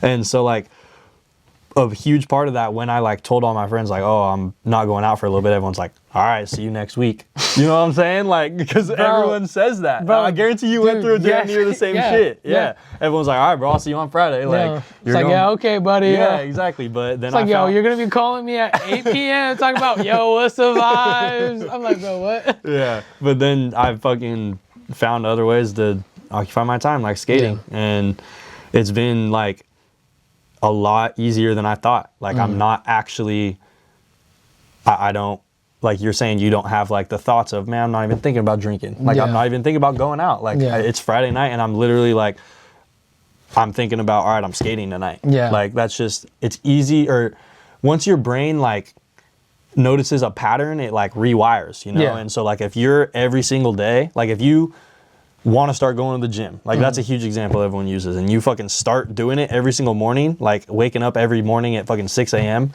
your brain will hate that shit for, what is it, like 30 days, I think they say it is to form a habit. Yeah. Your brain will hate that shit for 30 days, but then like on the 31st day, bro, you're like, yeah, let's go. Your brain's gonna be like, oh, it's 6 a.m., like it's time to get up. Like this is just what we do now. Like, and so for me, it's like, it's Friday night, I'm not thinking, all right, bro, I'm going to fucking coin op and then I'm going to Pachanga. It's like, I'm going to the skate park. Yeah. Like, this is what we do now. Yeah. That's fire, dude. Yeah. Yeah. It takes a while for your brain to like rewire itself. Yeah. Speaking of the gym, I've been going to the gym lately. Hell yeah, bro. Just because like. Where you go to EOS? Nah. So my work, you know, I'm very blessed to have a job where like we have a lot of amenities and shit like that. So it has a pretty decent gym. So every day that I go to work, I just go to the gym right after. Where do you work at? I work at Oh, that's right by the mall. Yeah. Right across the street. Okay. So Yeah, literally every day after work, I'll just go. Probably like, I don't even go that long, you feel me? Like, I'll probably go like 30, 45 minutes. Because most of the time, I'll just come back home. Then I just edit or make music. And then I just do that until, because I wake up mad early. So I wake up at 3 a.m. Bro, you hit me up this morning mad early. Yeah. I was like, damn. Yeah. I hit you up. Yeah. You hit me up at like 4 a.m. Dude, yeah, I wake up mad. Bro, it sucks because today was my day off, right? Yeah. See, when you told me that, I was like, why was this motherfucker up at 4 a.m., bro? Yeah, so today is my day off. So naturally, I just wake up around 4. See? And then, that's your brain. This is what we do now. Bro, and like literally, because like because my alarm goes off at 3, right? Okay. And I have like 3 or 4 alarms that go off around that time, but I turned it off yesterday, right? So when I woke up, naturally, I thought it was at least 6 a.m. Yeah. You feel me? I look at my clock, I'm fucking 4 something. I was like, what the fuck? So I'm there on my phone watching fucking show. Then I go back to sleep at 6. Then I wake up at like 9. I'm like, okay. All right, now let's get up. I just get up. You know? But yeah, it's just weird because I just naturally wake up early now. Yeah. And it sucks because on my days off, I just want to sleep as much as I can. But your body's programmed. But my body is just like, nah, bro, get the fuck up. Do something. And I'm like, bro, I don't got nothing to do. I don't need to do nothing right now. So it kind of sucks. But on the flip side, whenever I get home, this is what I was trying to say. My bedtime is around 8 p.m. or like 9 p.m. That's the window that I want to be in my bed laying down. Because once I'm in my bed laying down, then it's easy for me to go to sleep. Yeah. Especially like after working out too. Like my body's already tired. Yeah. I'm mentally tired from work. It's easy. Just boom, slump. And then literally sometimes like I'd probably like the other day, I think it was like Wednesday or maybe, Wednesday, I fell asleep at 5:30 p.m. I woke up a couple times to like either drink water or pee, but other than that, I was asleep. I woke up at 3:30 and I was like, oh shit. 10 hours of sleep? Dude, it was crazy, bro. It was crazy. It felt so good. That's like another thing that I've really liked, like a big like advantage of not going out is being able to go to bed on time and shit. Dude. Like, I bet, especially with how early you're saying you wake up, that's got to be a big one for you. Yeah. Being able to not fucking get home at 2:30 in the morning. Dude, shit. It fucking sucks. Cause and I think, I don't know if this is true or not, but I think, cause most of the times I was going out would be a Friday, right? And I work Fridays, right? So damn, you'd be up damn near like 24 hours. Fuck. And bro, I'd be tired, right? So Saturday, I think, you're just like, what? Bro, I think most of the time that I black out is not because of the amount that I've been drinking, but it's just because I'm so tired. Like my brain is shutting off because I'm so tired. It's like, bro, we're supposed to go to bed. Yeah. Like. And bro, like most of the time, like literally past like, in like November, I want to say, when I was going out, I'd hit with the boys. I'm like, yo, what's vibes? You know, I'll pull it to the stew, 8 o'clock, be there, get to drinking and shit. And then by like 11:30, I'm like, oh shit, I'm getting tired. Yeah. And then around like, cause sometimes I don't black out, but most of the time it's just like, I'm so fucking tired. Like I'm exhausted. Yeah. And then my body just shuts, like my mind just shuts down. Luckily, one of my reactions is I'm going home. Yeah. So most of the time, like I was saying, one of the last times I drank when I was with the homies, I hit him up probably like the week later, and I was like, yo, like, did I just like, how was I? Like, how was I acting when I left? He's like, oh, you're good. You didn't say bye though. Like you just said your Uber was here and you left. And I was like, that's it? He's like, yeah, why? I was like, oh, lit. Nah, I came back. I'm like, I didn't throw it nowhere. See, I didn't do. That's another thing is like the one thing that I really did feel like, okay, this is the only thing that I like really do need to, or feel like is a problem with the alcohol, is the times that I would wake up and be like, damn, like when you're really like, what did I do last night? And then there could be something that you said to someone that you don't even remember. Yeah. And then you go out again and you see this person and they have this like grudge towards you, you know? You're like, yeah, it was good, bro. He's like, nigga, I don't fuck with you, bro. Yeah, bro. Like, it's like, you don't remember what you said? It's like, exactly. Blacked out. Exactly. Or like you were saying earlier, like, I'm not a fighter, but fucking like some shit happens when you're drunk sometimes. And there's been times where like I'll be out at a bar and someone will come up to me like talking about like I was saying something crazy one time, and I'm like, damn, I'm so sorry. I'm sorry, bro. I don't remember. Yeah. You sure it was me, bro? Like, you got it on video or something? Because I don't believe you. What the fuck, liar? No, but I have this I have this beanie. It's a white beanie, and it has like kiss lips all over it. It's like an all over print, like kiss lips all over it. And the dude was like, I don't think anyone else has that beanie, bro. And I was like, nah, this ain't my beanie, dog. Like, bro, this is not even my head, bro. Like, what are you talking about, bro? But yeah, insane. Like, there's definitely been times where I'm like, wake up and I didn't, like, there was, like, for the longest time, I didn't really believe that shit. Like, I'd never really blacked out to that point, you know? Like, so when people would do shit and then be like, oh, bro, I was drunk, I'd be like, that's not an excuse. Yeah. And then I got to that point, and I was like, okay, bro. It's like, hey, never mind. Hey, you're valid. You're good. It's like, I forgive you, bro. It's like that one time you pissed on my carpet, I forgive you, bro. Don't worry about it. But yeah, not having to worry about that shit. It's very nice. That shit's good. Do you get hungover? Not like, dude, so I chase with water. Okay. Like dead ass, I chase with water. Yeah, like, you fucking psycho. But, I also drink hella sugary drinks. So fucking there has been some times I've gotten fucking hungover. Like, dude, honestly, before I turned 25, I didn't get hungover at all. So like next day I'm like, yo, I got 2 more years. I'm like, bro, mimosas at 11, fuck 12. We're pulling up as soon as they open. We're starting this day. We're getting this day again. Literally, day after I turned 25, bro. It just, your brain's like, all right, we're getting hungover now. Dude, that weekend, because my birthday was on a Sunday last year. Friday, Saturday hit. Bro, that Friday got faded. I was like, oh my God. Saturday, you're never drinking again. I'm like, oh my God, bro. I was like, Jesus Christ. I don't want to get out of bed. Order me the greasiest food that you can fucking Where my DoorDash at? I'm like, yo, hurry the fuck. I'm like, yo, I'll tip you $10 if you rush every light, bro. I don't give a fuck. I'm like, yo, I need it now. Oh, man. Yeah, it's, being hungover is not fun. Not at all. Not fun at all. Yeah, that's low-key what sparked my, recently not drinking so much is I on New Year's or around New Year's. You know what? It might have been around that same time, like the Friday after, because New Year's was on a Wednesday. A weird fucking day to have New Year's too. Yeah, so it was either Friday or dude, oh my gosh. So I didn't have work on New Year's Eve or New Year's Day. Yeah. Right? It was Wednesday, Thursday. Yeah. And then I work Monday to Friday normally. Yeah. So my boss was like, there's no reason for you to just come in Friday. Like, so just have the whole fucking Wednesday through off. Yeah. So by the time it was Friday, bro, I felt like it was Monday. You know what I'm saying? Like, I already partied Wednesday, Thursday. I'm ready to go to work on Friday. And then I'm like, bro, it's Friday? Like, are you serious? Yeah. So the bender caught me a little bit. I think it was either Friday or Saturday. I woke up and I was just like, dude, I'm going to like...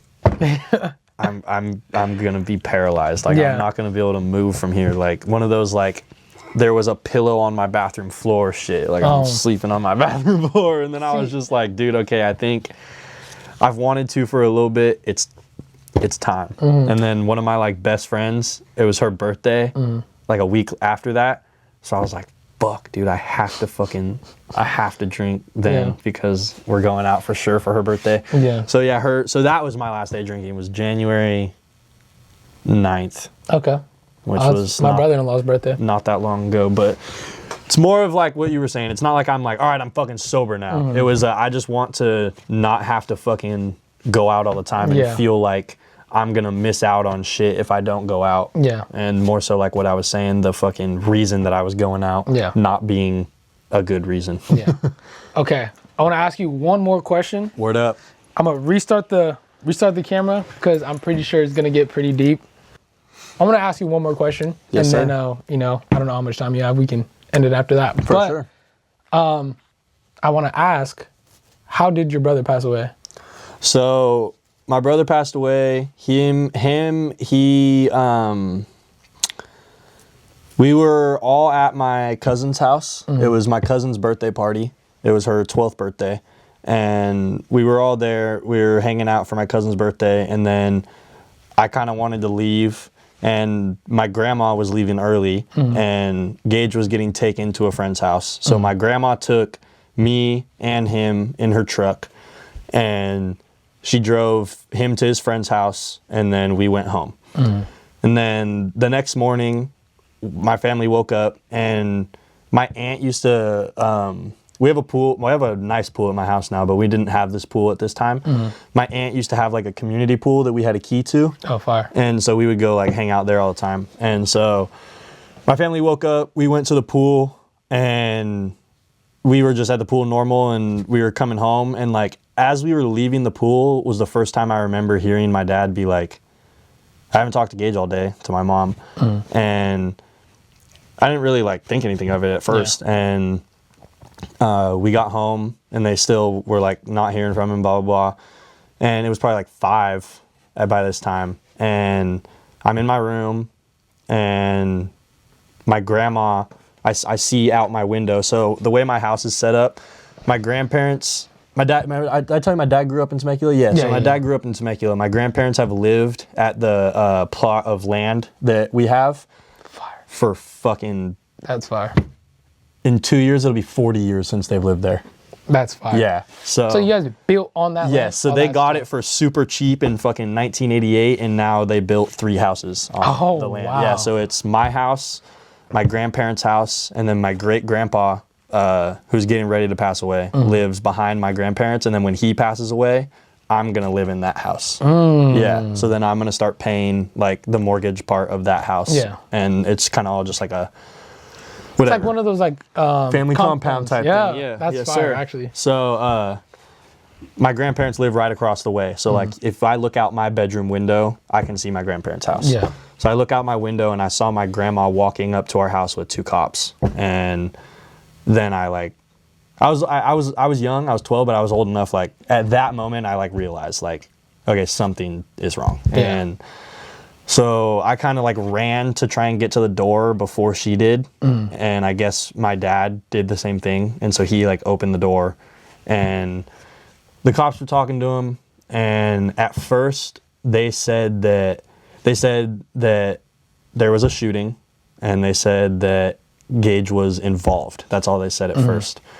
And his friend's house that he went to that night that my grandma and I dropped him off at, his friend's dad texted my parents or called my parents or something and said something along the lines of like, Gage is here at the station.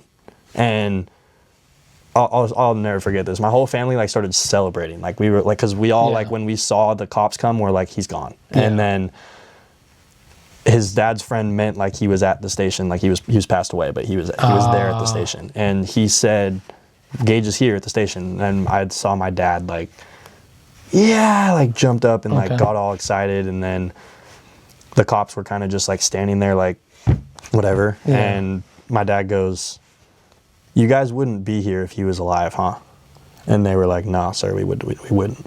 And I don't really remember much after that. So what happened was him and his friend met up with some people that he knew in middle school that he hadn't really seen for a while.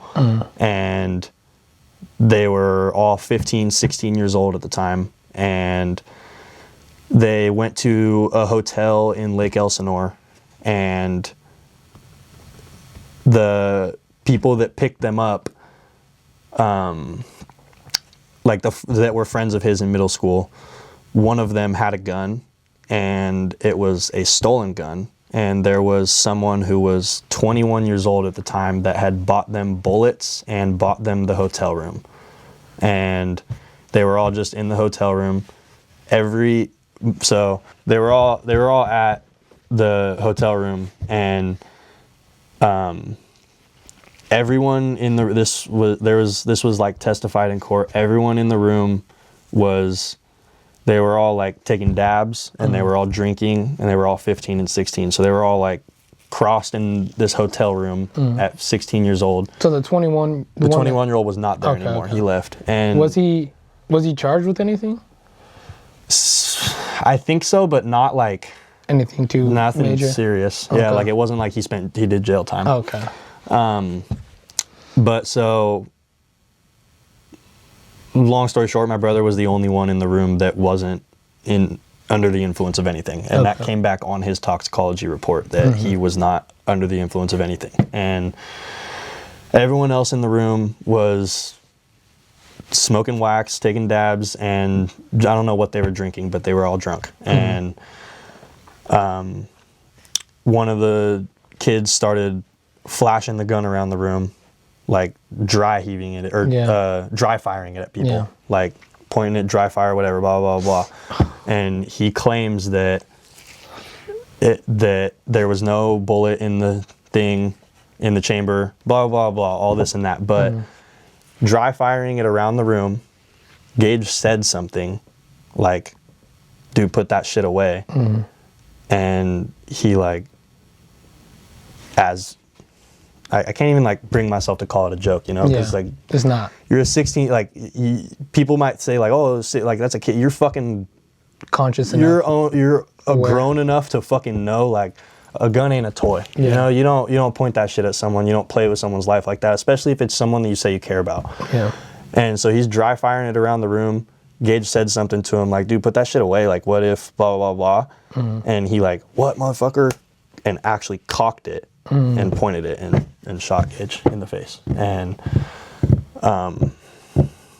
they say, or the other people that were in the room said that he kind of just looked at him and fell over. And they originally went to the front office and told the front office, call 911, my friend accidentally shot himself. Like they tried to cover it up and say that he shot himself. And the cops got there and were talking to them and told one of the kids, I know what it looks like when someone shoots themselves. And that kid did not shoot himself. And he said, yeah, he did. And so, yeah, I learned at a very, very, very young age how fucked up the court system is. The person that shot my brother got 13 years and is probably going to be getting out like sometime this year. And it was 11 years ago this year. So he got manslaughter charge and a stolen gun charge. And the stolen gun charge was a longer sentence than he got for actually shooting my brother because he claimed it was an accident. So, I had that was also one of the big like I said, having to deal with actually losing my brother and then having to deal with everything that came with my dad after that, but also like there was a trial. You know, like I was 14 years old when there was like the sentencing and my whole family was like outside the court and I had to write like a letter to the guy and they didn't let me read it. Like my uncle read my letter. I still wish to this day my parents let me read it, but they'll say that I'm wrong about that and like I should be glad they didn't let me go in there, blah, blah, blah. But I wish that I would have been able to read that because I feel like it would have been way more impactful, you know, like me actually reading what I wrote. I was fucking 14. Like if I would have been able to like stand up there in front of everyone and like, but also I know it would have been really hard to like see the dude and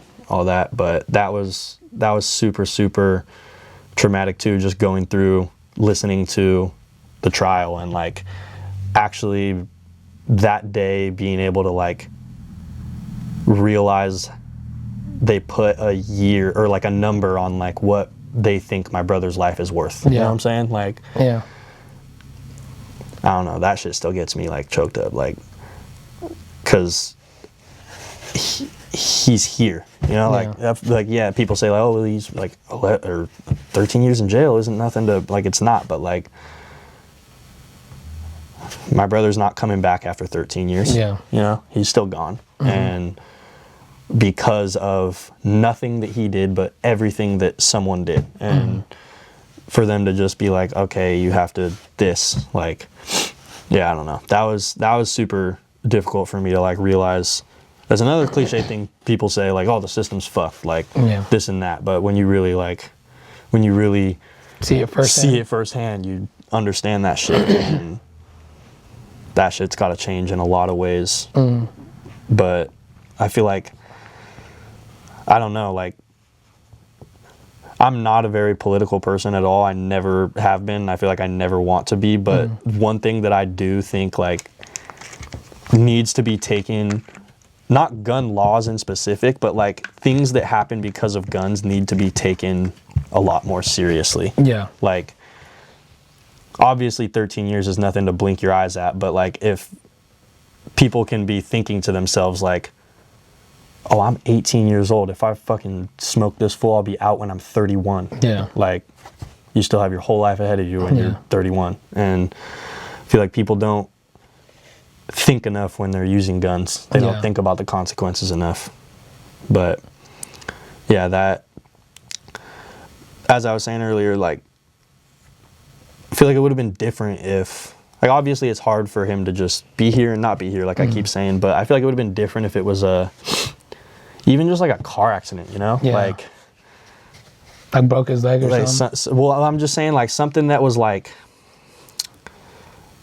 not like he had his life ripped away from him, you know? Like at the hands of someone else. Yeah, like he didn't do anything wrong. It was like, say, like I feel like I'd be able to like sleep at night a little easier if he like he loved skating. If he like hit his head and died skating, you know, like it'd be like he died doing something he loved, not like have to sit there and wonder like what was he thinking about in like the final minute, you know? Like that's the shit that really gets me fucked up.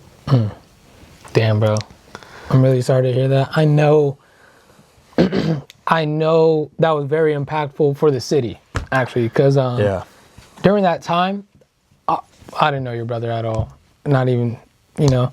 But I did see almost everyone that I knew that either went to TV or Great Oak or just Shap, you know, because I went to Shap. Yeah. Just everyone in the city just saying RIP Gage Seal. And I didn't do research on that. So, but I just heard a lot of people like that were friends with him or just acquaintances and stuff like that just kind of just said he just passed away, but they didn't give me an answer because they didn't know the story, or they heard from somebody that, you know, like little monkey, whatever the thing is called, telephone. Yeah, you know, and everyone was kids too. Yeah, you know, so like we weren't able to fully grasp the concept of what was really going on, you know, especially with like when it comes to the like I guess court and all that, they're not going to give you the full information out there into the public. Yeah. You know, so they try to give it a very condensed version of what was going on. Yeah.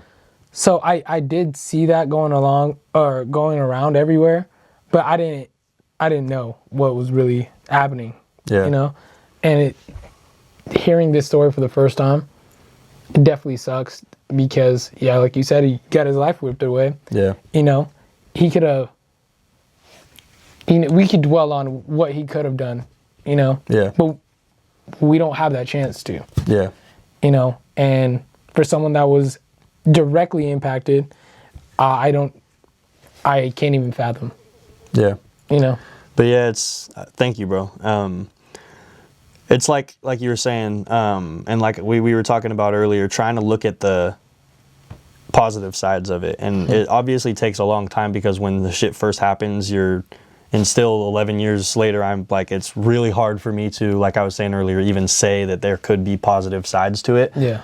But no matter, yin and yang has been such a big like thing for me in my mental health journey, is like you have to have dark to have light. Like you would never know what the lightness is like without the dark. And so being able to like realize no matter how negative a situation is, there always can be something positive from it. Yeah. And like I was saying earlier, creating opportunities, even if you have to create the something positive, there can be something positive found from it. Yeah. And I remember the city being there for us like crazy. Like my family felt a lot of support at that time. There was like over 1,000 people at his funeral. Yeah. Like it was big, and we needed that. And there's a lot of people that like they know who they are, but I feel like I still have like friends to this day that even if I haven't seen them for a while, but they were like my good friend around that time. I feel this like obligation to like be there for them and help them, because they have no idea how much they helped me like at my low point, you know. But yeah, it sucks sitting there and having to think like, what if?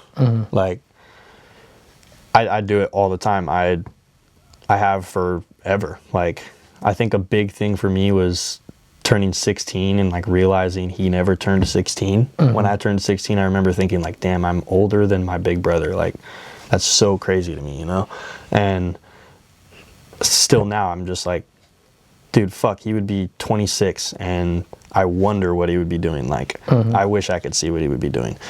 But also at the same time, it's like I have my life. Like I have to be trying to focus on what I want to be doing and know that he's there like rooting for me and looking down on me and trying to help me, guide me to what's going to be good for me.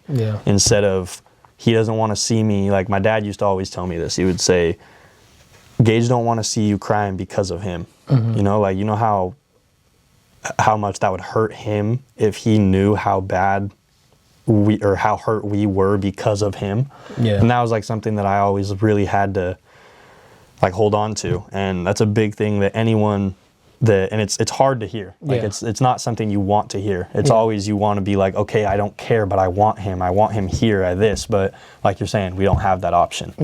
And in life, you're given the option to either crumble or to rise and fucking face your shit.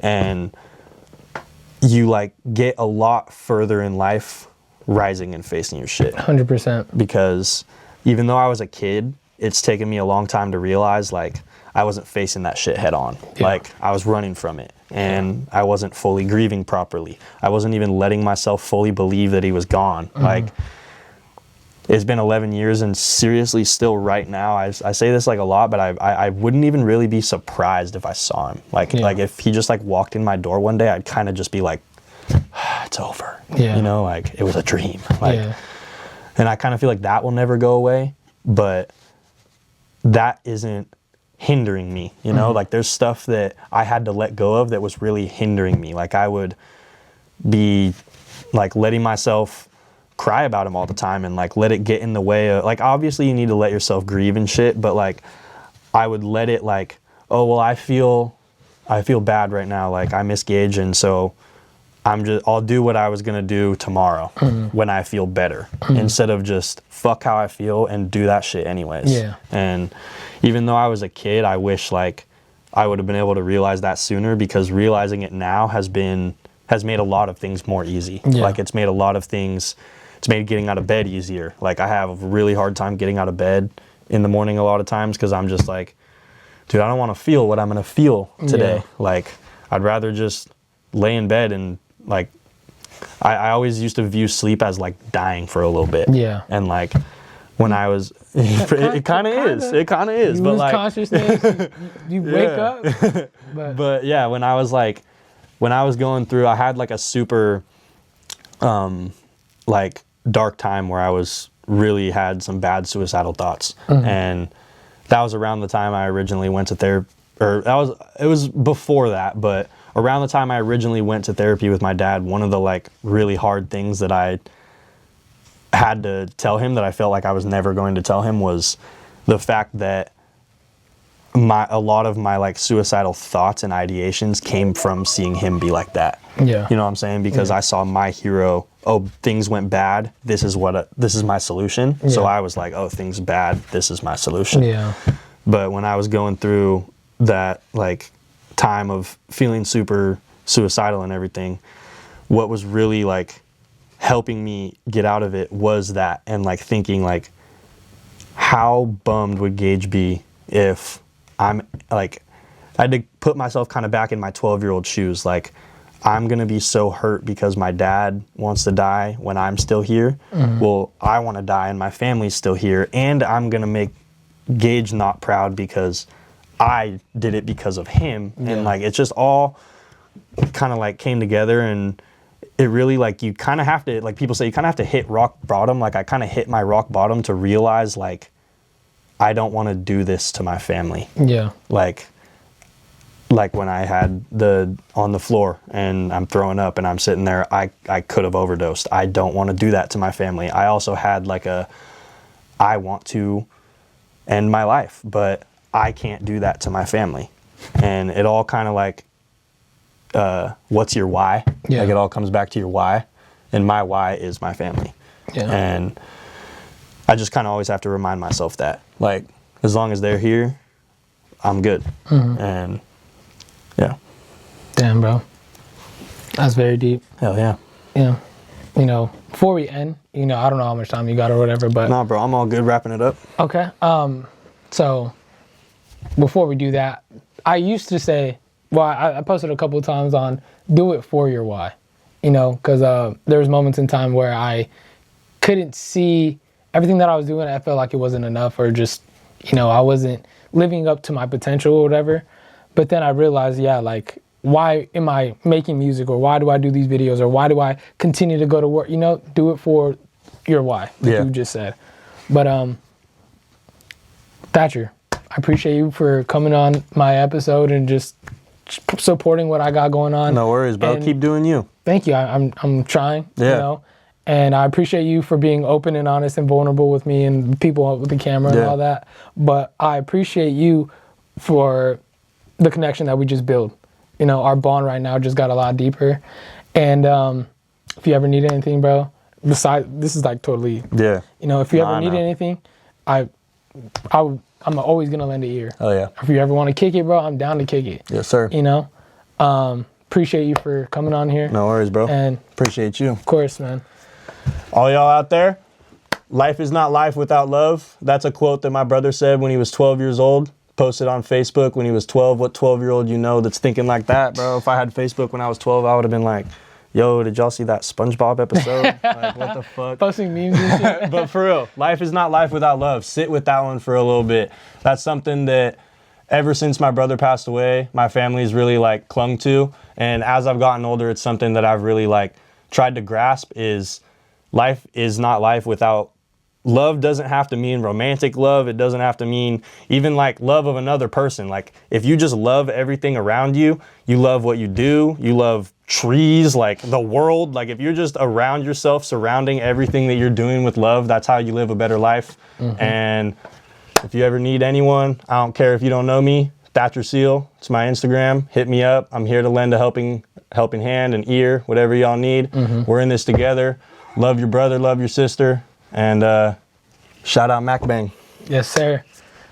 Thank you guys for watching. I'll see you guys in another episode. Love every single one of y'all. Peace. Thank you very much.